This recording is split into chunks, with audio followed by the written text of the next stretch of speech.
Takmış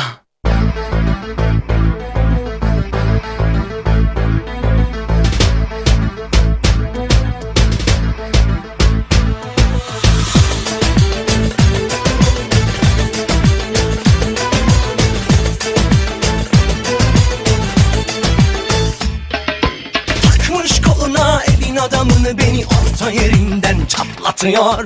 Ağzında sakızı şişirip şişirip arsız arsız patlatıyor. Biz böyle mi gördük babamızdan, hele güne rezil olduk. Yeni adet gelmiş eski köye, bak dostlar mahvoldu. Seni gidip fındık kıran, yılanı deliğinden çıkaran, kaderim püsküllü belam yakalarsan. Seni gidip fındık kıran, yılanı deliğinden çıkaran, kaderim püsküllü belam yakalarsan.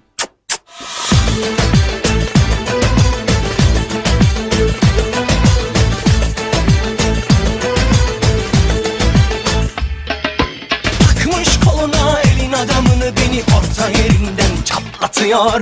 Ağzında sakızı şişirip şişirip arsız arsız patlatıyor.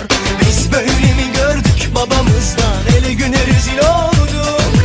Yeni adet gelmiş eski köye, bak dostlar mahvoldu. Seni gidip fındık kıran, yılanı deliğinden çıkaran, kaderim püsküllü belam yakalarsam.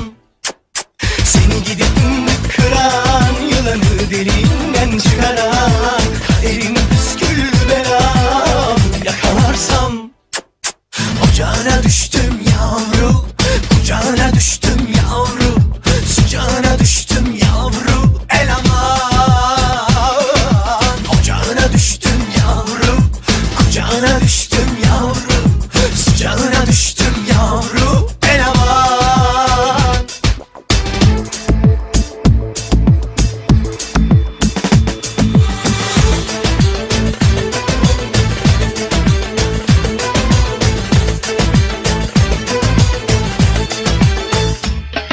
Seni gidip fındık kıran, yılanı deliğinden çıkaran, kaderim püsküllü belam yakalarsam.